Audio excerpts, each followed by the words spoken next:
Welcome to Season 7, the NGO Grit. This season, Just Talk Therapy podcast brings you all the stories of some amazing people who dedicated their time, money, energy, etc. selflessly, just for a cause. They held humanity first and thus made a difference in the society in their own ways. Today, we have an inspirational guest from Hyderabad, Mrs. Kaumudi Nagaraju.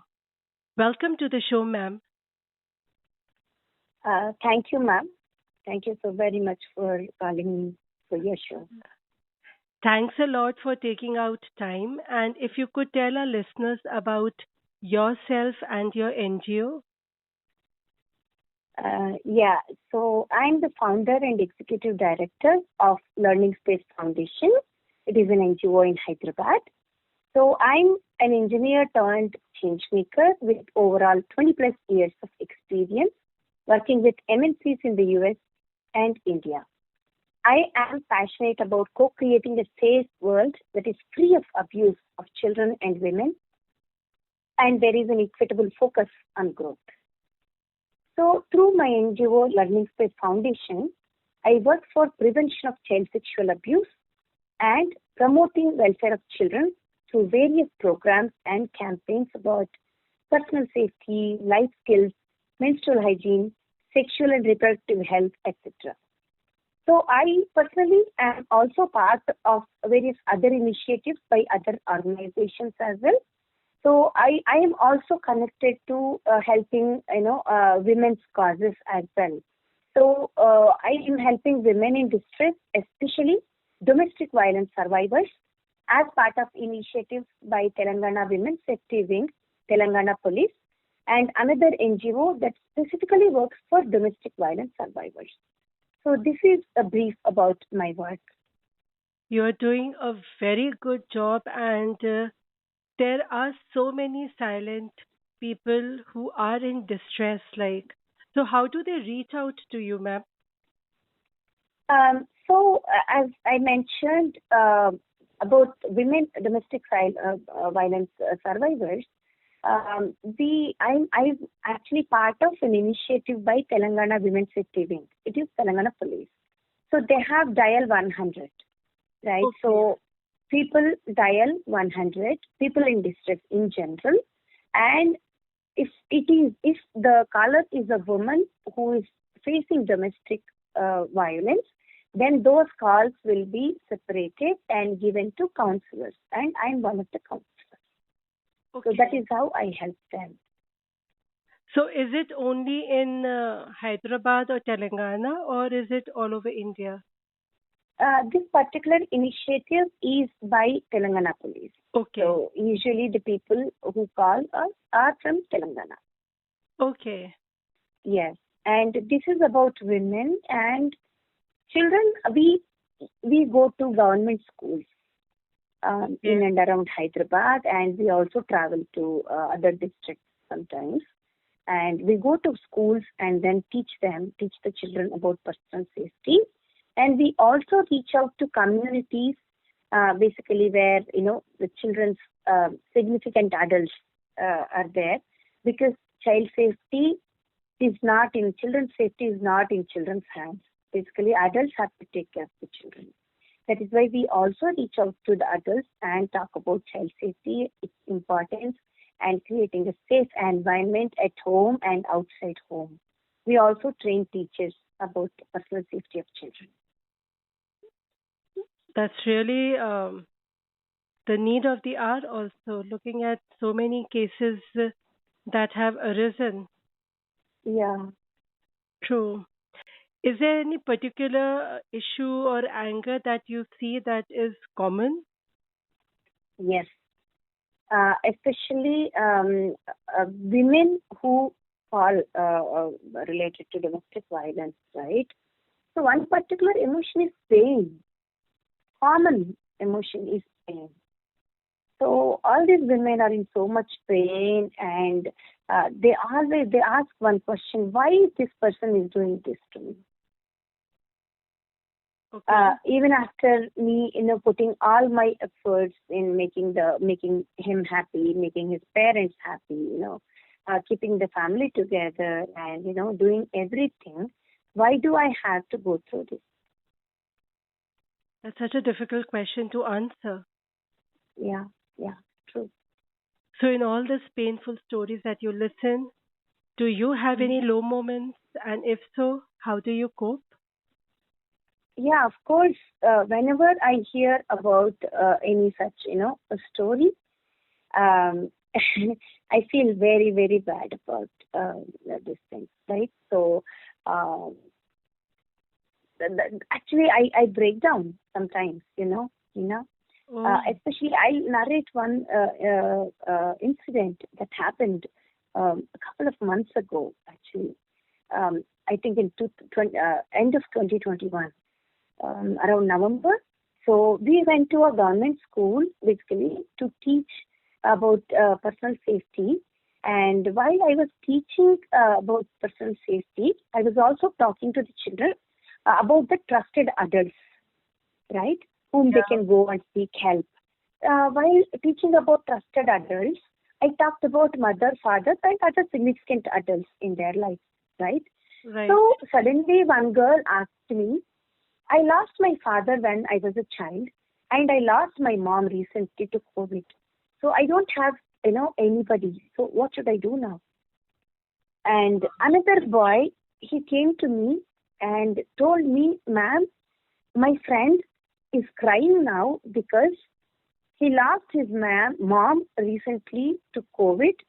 And when you talked about mom, he got upset and he's crying.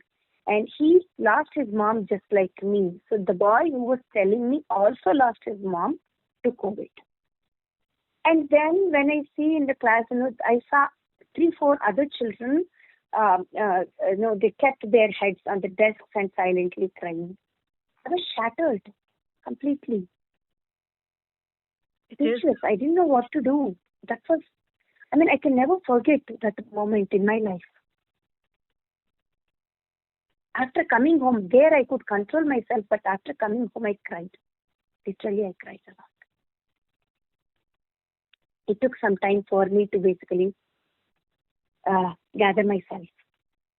And I told myself that, yeah, I can feel bad, I can cry because I'm a human being.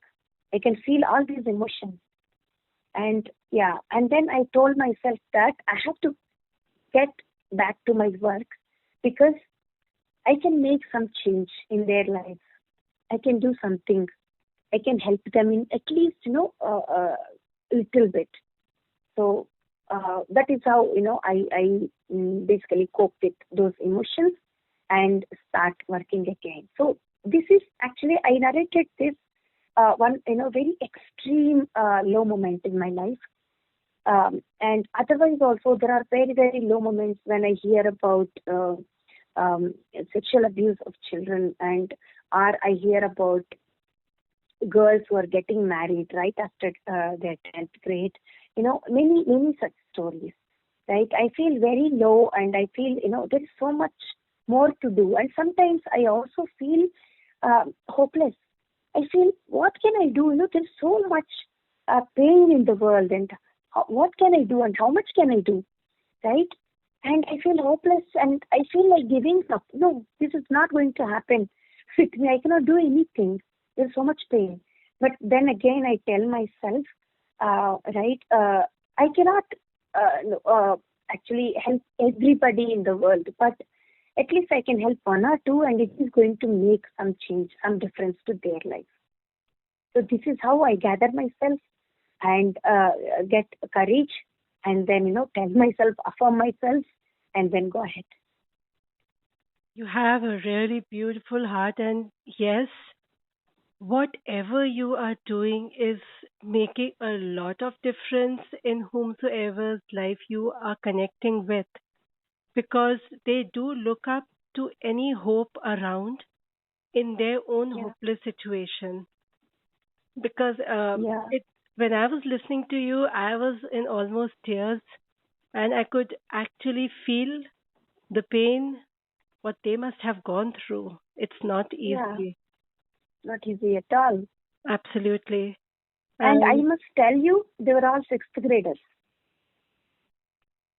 very small children. so, what would you like to tell the youth? Because yes, we do need more people on ground to actually do some work or whatever work they can do. Yeah. So what I would like to say is not just to youth, to everybody, right? Okay. Yes, we have to go ahead. We have to achieve something in our lives. For sure, we have to do that. At the same time, we have, so many people around us who need help, who are looking for help. And, whatever is possible, for us, we have to do that. We have to, whatever it may be, however small it may be, we may think it is small, but it may be very big for them. So what I feel is like, my message to youth is youth and everybody, out of, your day or your week or your month, spend at least some time for the people who are in need and spend, donate some amount that you have for the people who are in need. Right? Try to make some difference in their life. This is what I have to say. That's a very good reminder. And if at all they want to help, like if somebody listens to you right now and if they Mm-hmm. want to help, how should they go about? So, see, everywhere there are so many NGOs. It is not just mine, right? I'm in Hyderabad. If somebody is listening to me from Hyderabad, they can approach me, and I'm going to give all my social media links. And we have a website too. So my phone number is there, or they can reach out through social media. But otherwise, there are so many NGOs everywhere, all over India and all over the world. So go find an NGO, which is closest to you, and see if you are, whatever you want to do, if they are doing the same work, and if you are passionate about their causes, find such an NGO because you should also be passionate about that particular cause, right? So find such an NGO and start, spending time in their causes. Start slowly, weekly 1 hour or weekly 2 hours. Do whatever you can do, right? So it doesn't have to be just my NGO. Or, you don't even have to go to an NGO. Go to a government school nearby and teach them something, a spoken English or life skills or anything, or tell them stories, right? Inspiring stories. Be a role model. Share your story. Share other people's stories and try to, make them laugh and try to make them understand, try to make them question, right? There's so much to do. Yeah. So that's a very valid and a unique point that you have just shared. That if not at all, you find a place like an NGO to connect with, just Hmm. simply go to the government school. Yes. That's a very good point, and I really thank you for bringing this up. And I'm sure this will give some direction to people who have time. Yeah. And Yeah. And I actually, sorry to interrupt no, no, you, no, no, Hina. no, no, no. Uh, so we work with volunteers, right? So most of the time, what happens is, I know they are volunteering. I know we are not paying, but right. But what happens is, this work they keep it as the last thing, Uh, so having time is never going to happen. Having time is never going to happen. We have to make time. We have True. to be committed from inside. If I'm going to commit myself for 1 hour for an NGO or for a school or for a slum near me or even my domestic helps daughter or son, I'm going to teach them. So have that commitment, 1 hour, and then don't make any plans for that 1 hour and make it happen religiously. We have to make time. Yeah. True. And listening to you, I feel so much energized. And I'm sure lay stress more on the youth because they are stepping towards the new Mm. generation. and Yes. they have more smarter ways to connect. So Correct. I just pray that they use all the facilities they have in hand and go ahead and make a difference in the society by Yes. connecting with you and other NGOs, and now that you have reminded, the Mm-hmm. government schools. Yes. Yes. So how should Youth their youth? actually, Okay, sorry to cut you off again. no, no, no. So youth has, today's youth has so much potential, and I feel I'm connected to youth also through some of our programs. I feel they are more open and inclusive than our generation. And all Absolutely. my hope is on youth. So they I are going to create a better society I for all. totally agree with you because youth are amazing and Yes. they're so smart also. And Yeah. as you have said, inclusive, yes, they Hmm. think in a very broader perspective. Correct. That's wonderful. And do you recollect any moment that you would like to share from your experience? So I think I shared. There are many beautiful moments whenever I go spend with children. Right, whenever they talk, laugh, and they try to be naughty. Right, all those moments I feel very very happy. So those are all happy moments for me.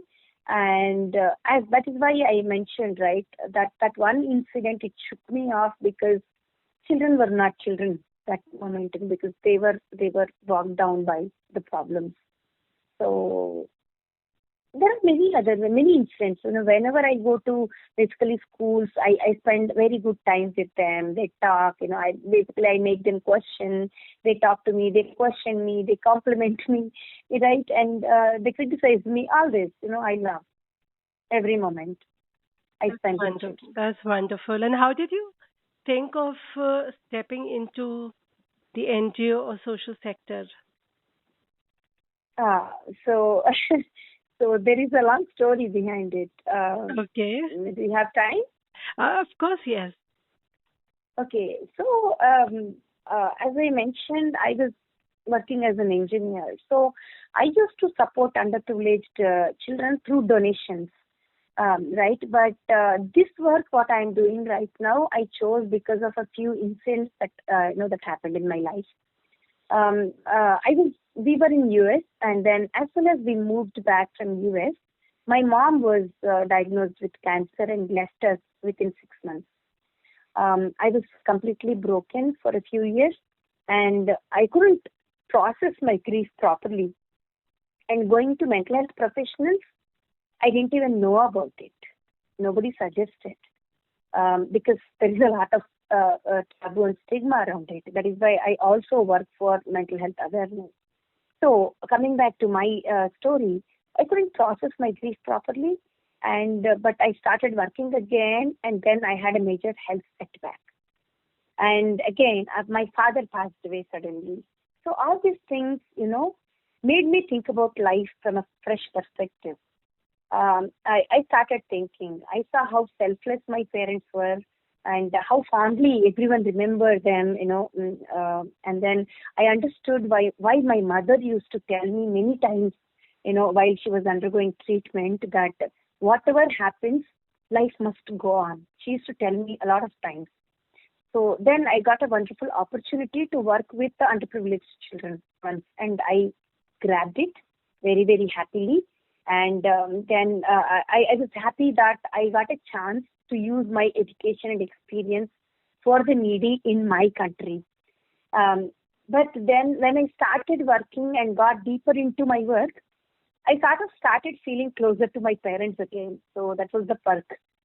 So, all these things, I draw inspiration from my parents and my experiences in my life, and from each person I come across who is working relentlessly for a better society. So, yeah, this is this is my inspiration, and I really love what I'm doing now. Firstly, sorry for your loss. It is like An inspiration also right now, as you were saying, because you are a reflection of your parents. And as what you have shared, that whatever happens, life must go on. How true this is. Yeah, By listening to you and looking the way you are doing and making the difference in the society, and each child's life is getting shifted from one level to the other. yeah. Thank you. So it's like great job and thanks a lot for sharing. We are like really thankful for that. Thank you, Hina. Okay. Ma'am, if you could share what was your support system while you were heading in this tough journey? Yeah, my biggest support system is my husband, and now my children are, have grown up. They are also my support system. So from their childhood also they have been very very understanding. So I would say my biggest support system is my husband and my two children, and of course my friends and entire LSF family, Learning Space Foundation family, that includes our volunteers, donors, and our well-wishers who support all our activities selflessly. Okay. Yeah. And that is like very well said. Yes, everyone we interact with, somewhere down the line, they become a support system. Yes. Anything else you would like to tell or share? What I can say is my views and perception of life influenced me, and I evolved into what I am today. I'm closer to my core beliefs, and I know what I stand for and what exactly I want to do before I'm gone. So, what I would like to tell everybody is like, look inside yourself, what your heart says, what do you want to stand for, what do you want to do before you're gone. That's it. That's a very deep message. And it's like lit by the moonlight, I guess.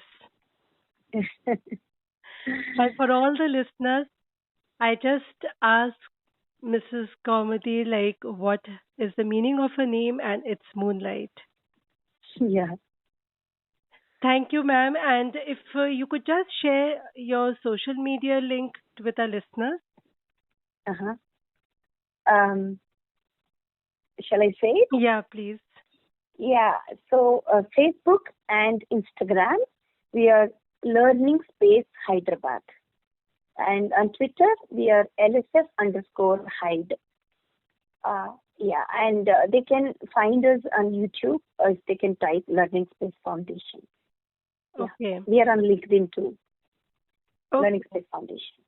To Yeah, all the listeners, I will be sharing the links in my post. So please do connect with her if you are in Telangana and see how you can contribute and strengthen her efforts and also your intentions. Thank you so much, ma'am, for your time. And it's wonderful listening to you. And I pray that all the children that you are helping, they have a very beautiful life. yeah. Thank you, ma'am. It's my pleasure to be here with you, and you are also doing a very, very wonderful job, which is very, very important and which is encouraging for NGOs like Learning Space Foundation. Keep doing the great work, ma'am. Thank you so much. Hope to see you soon. Thanks. Bye. Sure, ma'am. Bye bye. Bye. This is Mrs. Kaumudi Nagaraju from Hyderabad, who started a NGO, Learning Space Foundation, with a purpose. She shared that her personal journey and experience made her think deeply the true value of life and its purpose. She followed her inner voice and started on this selfless path. Her low moments and how she managed to cope indicates that it is okay to cry and feel sad. The real thing is how one bounces back in life, and she had done it beautifully. Her mission to help others kept her motivated and on toes. Making a difference in others' life just by listening, sharing knowledge, time, or life skills made her soul at peace and happy. It is tough, but as I believe, life will be tough, but you are tougher. And so is Mrs. Kaumudi. Kindly check her social media links, which I have already shared, and connect with her and see how you can contribute. Or at least, as she had mentioned, visit a nearby government school and look out the way you can make a difference over there. And Mrs. Kaumudi's vision is to co create a safe world that is free of abuse of children and women, and there is an equitable focus on growth. On that powerful note, I wind up today's episode. Hope to see you again next week with another amazing NGO founder with their journey. Till then, take care and be safe. Bye.